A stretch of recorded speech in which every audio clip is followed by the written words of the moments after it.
I learned the truth about my family on Christmas Eve, the night my parents shoved a single suitcase into my hands and slammed the door behind me. My sister smirked in the porch light, whispering, "Let's see how you manage Jasmine." I managed by shivering alone on a snowy bench, breath-sharp fingers burning. Then I saw her, a barefoot woman, face turning purple in the cold. I gave her my winter boots without thinking. An hour later, 19 black BMWs surrounded me, doors opening in perfect sync. The same woman stepped out, and what she said rewired everything I thought I knew. My name is Jasmine, and for most of my life, I believe survival meant keeping quiet, working hard, and pretending the cracks in my family weren't widening beneath my feet. People saw the Hillsborough house, the glass staircase, the holiday cards, staged like magazine spreads, and assumed we were lucky. But luck is a fragile thing when you're raised in a home where love is conditional and appearances are scripture. Growing up, I learned early that I was the daughter you glanced over. Talia sparkled. I was expected to applaud. She got the bigger birthday cakes, the louder praise, the unshakable certainty that she was the center of our world. I got the polite nods, the quiet reminders to be grateful. Even when I worked twice as hard, Gregory would tilt his head and say, "Try to match your sister's potential." Helen didn't correct him. She never did. So I poured everything into my job at the ad agency hours holidays, pieces of myself I never got back because it was the only place where effort turned into something measurable. Until the morning, it didn't. A restructuring email, a badge that stopped working, a small box with my desk plant rolling in the passenger seat, and a numbness that stayed with me on the 40-minute drive back to Hillsborough. I told myself it would be temporary, just a couple weeks, I'd said when I called my mother. Her voice sounded rushed, distracted, like she was already reaching to hang up. I should have heard the warning in that, but when you're used to being tolerated instead of welcomed, you cling to scraps. The house looked like a holiday commercial when I pulled into the driveway, lights glowing the kind of warmth you hope belongs to you. But the moment I stepped inside, the air shifted. Evan stood beside Talia with a hand on her waist, like he'd been waiting for a front row seat. Gregory opened a bottle of champagne without looking my way. Helen adjusted the pearls at her neck like she needed something perfect to focus on. I told them I lost my job. Talia's eyebrows lifted, her phone subtly tilting toward me. Again she said loudly, making sure the caterers heard, "That was the spark, but it wasn't the fire." Because beneath their rehearsed smiles, beneath Talia's glittering ring, and Evan's smug nod, something was already in motion, quiet, deliberate, and aimed straight at me. And Christmas Eve was about to show me just how far my own family had planned to let me fall. I should have sensed that something was off the moment Gregory asked me to join them in the foyer. That was his corporate voice, the one he used when firing employees at his firm. Not the voice of a father talking to a daughter who just lost her job. Talia slipped her phone into her palm camera, facing outward. Evan leaned against the banister with a smirk he didn't bother hiding. Helen hovered near the tree, pretending to straighten an ornament, her eyes fixed anywhere but on me. Gregory didn't ask me to sit. He just said my name the way someone reads a bill they don't want to pay. Jasmine. We made some decisions earlier this year. It's time to be transparent. That word transparent hit like a cold blade. He explained it clinically, like presenting numbers in a meeting the family trust had been reassigned. All assets, around $40 million, were now placed solely in Talia's name. Irrevocable, he added, as if proud of the vocabulary. You're 32, capable of supporting yourself. It's time you learned independence. I stared at him, waiting for the punchline, some sign he wasn't serious.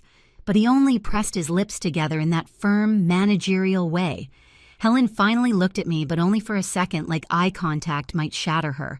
Talia's voice chimed in, sugary and poisonous. It's honestly for your own good. You're unstable Jasmine, always switching jobs, always stressed. Dad just wants to help you grow. Her thumb hovered near her phone screen. Recording. Of course. My throat tightened. You disinherited me without even talking to me. We didn't disinherit you, Helen whispered. We just redistributed for the sake of Talia's lifestyle, I cut in.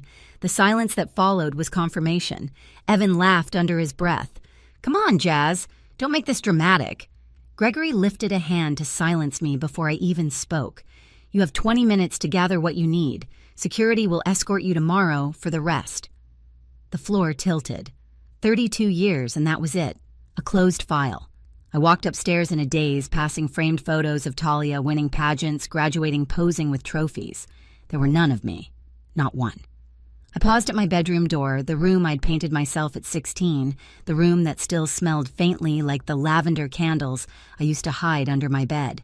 I packed jeans, sweaters, toiletries, and the laptop that held 6 years of late-night work. Everything else stayed behind. When I came down, Talia was live-streaming, narrating like she was hosting a reality show. And here comes Big Sis with her sad little suitcase. The front door opened. The cold rushed in, and as I stepped out into the freezing night, suitcase wheels clicking on marble, I felt something break so cleanly inside me it almost sounded like truth. The cold swallowed me the second the door clicked shut behind me, one soft, expensive click, an ending disguised as courtesy. I stood on the marble steps, breath fogging the air, my fingers numb around the suitcase handle. Somewhere inside, laughter rose from the dining room. A cork popped. Silverware clinked against china. My family was celebrating while I tried to remember how to breathe. I started walking because standing still felt like giving up. The houses on our street glowed with warm light, silhouettes of families moving behind windows like scenes from a catalog. Mine had never felt like that, but seeing it from the outside made the loneliness sharper. Snow drifted across the pavement, settling on my hair, melting against my skin. By the time I reached the small public garden near the old church, my legs shook from cold and exhaustion. I sat on the iron bench beneath a flickering lamppost and let the tears come. Not loud, not dramatic, just steady, tired grief. I cried for all the years I'd tried to earn a place that was never meant for me. I cried because losing my job felt survivable, but losing the illusion of family felt like a wound that wouldn't stop bleeding. I don't know how long I sat there before I heard the soft scrape of bare feet on concrete. I looked up. An elderly woman moved toward me, shoulders hunched against the wind, her thin socks soaked through. Her face had a bluish tint, the alarming kind you learn to recognize from winter safety PSAs. "Do you know if any shelters still take people this late?" she asked, voice shaking. Something inside me snapped into place, instinct maybe, or a memory of watching someone else shiver while no one helped. "I don't," I whispered, "but here, please." I pulled off, the only thing keeping my feet warm, my winter boots. I held them out. She resisted for a second, then took them with trembling hands. "You shouldn't," she murmured. "I know I said, but you're colder than I am." She squeezed my hands once before walking away, disappearing into the fog like a ghost with somewhere to be. Giving up those boots should have made everything worse. Instead, a strange calm settled over me. I'd lost so much already. What difference did one more thing make if it kept someone else alive? Later, in a motel room that smelled like old cigarettes and pine disinfectant, I scrolled job listings with burning eyes. My phone buzzed with a number I didn't know. When I hesitated, it rang again. A crisp voice said, "Miss Jasmine, Mrs. Evelyn Callahan would like to meet you immediately. A car is waiting." I laughed, thinking it was a scam. Then I looked outside. 19 identical black BMWs idled in the parking lot, and I felt the night shift under my feet. The rear door of the middle BMW eased open, and the last person I expected stepped out, the barefoot woman from the bench. Except she wasn't shivering or gray-faced anymore. She wore a belted camel coat, her silver hair swept into a flawless, low twist, diamonds flickering at her wrist. "Jasmine," she said like she'd known my name long before tonight. "Come inside." Her voice was warm, steady, nothing like the fragile whisper she'd used in the snow. I slid into the back seat. The door shut with a soft thud, the convoy gliding into motion as a divider rose, sealing us in a quiet, dim cocoon. "You're wondering who I am," she said. "That's one way to put it." She smiled. "My full name is Evelyn Callahan. I oversee a philanthropic foundation in Atherton. And every Christmas Eve, I leave my estate with nothing, no wallet, no phone, no security. I walk until I find someone who chooses kindness when they have nothing left." My throat went tight. So tonight was a test. It was a truth, she said softly, and you passed it without hesitation. The car turned down a secluded street lined with towering redwoods. A wrought iron gate opened silently, revealing a sprawling Tudor home bathed in warm light. I'd lived near here my entire life and never knew this place existed. Inside, the air smelled of cedar and roses. A fire crackled in a stone hearth. Everything felt impossibly elegant, yet strangely peaceful. Evelyn motioned for me to sit on a cream sofa. "You lost your job this morning," she said. "Your family abandoned you tonight, and when you were frozen, exhausted, and humiliated, you still gave away the last thing protecting you from the cold." She touched the boots beside her. "Do you know how rare that is?" I swallowed. "You had people watching me. My team observed you from afar," she said.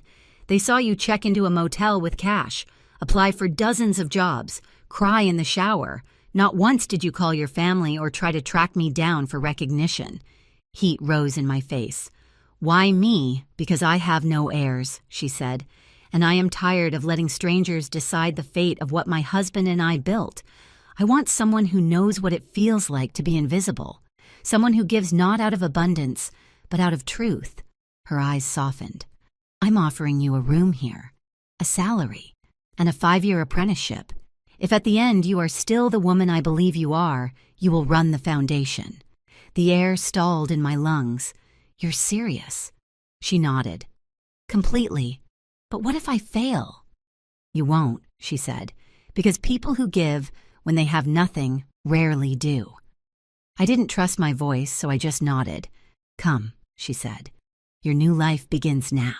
Everything after that felt like stepping into someone else's story. On Monday, I moved into the East Wing. My room overlooked a rose garden, sunlight warming the floors. Grace O'Neill, tall, sharp, endlessly composed, handed me a thick leather binder labeled Orientation. "Boot camp," she said. "Hope you're ready." The next months nearly broke me. At dawn, I ran around the lake with a former military trainer who didn't understand the concept of mercy. At breakfast, Evelyn grilled me on budget's outcomes and the difference between good intentions and real change. During the day, I sat through meetings in the Foundation's downtown office rooms full of donors debating how to turn millions into impact instead of ego. At night, I read through years of grants bills, payments, community reports, handwritten letters from families rebuilding their lives. I wasn't just learning a job, I was learning responsibility. The kind that sits on your shoulders and demands your best every day. There were mornings I cried quietly before meetings. Evenings I fell asleep on spreadsheets. But every time I doubted myself, I remembered the cold bench, the closed door, the moment my family turned me into a stranger, and I kept going. By early summer, Evelyn called me into the library. Sunlight filtered through stained glass onto a single folder placed neatly at the table's center. "Open it," she said. Inside was an employment contract. Title President and Chief Executive Officer of the Callahan Foundation, a salary I'd never imagined, authority I had never believed could belong to someone like me. "I didn't choose you because of the boots," she said. "I chose you because you work harder than anyone, because you carry heartbreak without passing it down, because you show up with integrity even when no one is watching." Emotion burned behind my eyes. "I don't know what to say." "Say yes," she murmured. I signed. That night we shared a quiet toast on the terrace as the sun dipped behind the redwoods. I felt anchored, seen steady for the first time in years. But life has a way of circling back. It happened one crisp fall morning in my corner office in San Francisco. Grace knocked once. "They're here," she said. "Your parents. And Talia." No appointment. My pulse thudded. "Send them in." They looked different, smaller, older. Gone were the designer outfits. Talia wore a plain sweater, her mascara smudged. Gregory's hair was nearly white. Helen clutched a cheap purse, her hands shaking. Talia spoke first. "We're sorry, Jasmine. We were awful. We know that." She swallowed. "Dad's investments collapsed. We lost the house." "Evan?" "Left. We need help. Maybe $2 million, just to start over." $2 million. Said so lightly. "What happened to the trust?" I asked. Her eyes filled. "Crypto." Some deals Evan swore would triple. "It's gone." I exhaled. "I'm sorry for your situation," I said softly. But this foundation helps people who never had a safety net, not those who burned theirs by choice. Gregory bristled. We're your family.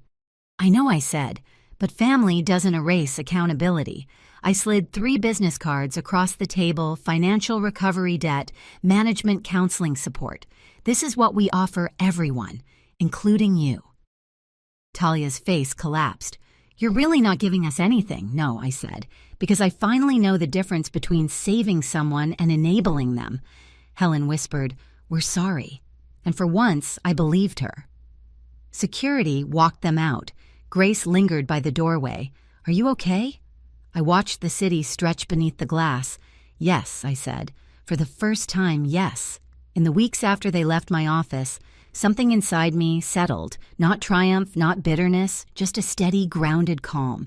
The kind that comes when a long-infected wound finally drains clean. I didn't check their social media. I didn't ask Grace for updates. For once in my life, my family wasn't the center of my decisions or my grief. I woke early, ran around the lake, reviewed programs, met with community partners, and felt my days fill with purpose rather than survival. Evelyn watched me with a quiet pride she rarely voiced. Some evenings we'd sit in her garden wrapped in blankets, sipping tea as she asked about policy ideas or the families we hoped to support next. You've grown into your spine, she said once, brushing a leaf from my shoulder. Not harder, just clearer. Word of the trust disaster and the failed investments reached me in fragments, an article here, a whispered comment there. My parents had moved into a small apartment in San Jose. Talia was working part-time, attending counseling, trying to rebuild what she'd helped destroy. None of it brought me joy, and none of it brought me pain. It simply I was. The consequences they faced weren't revenge. They were reality finally catching up. What mattered more was the work. We broke ground on a new housing initiative. We streamlined emergency grants. Families who once slept in cars now had keys to front doors. Children who'd whispered in fear now laughed in hallways painted sunflower yellow. One night, as I locked the foundation office, I caught my reflection in the glass, tired, stronger, certain. I realized I no longer carried the weight of proving myself.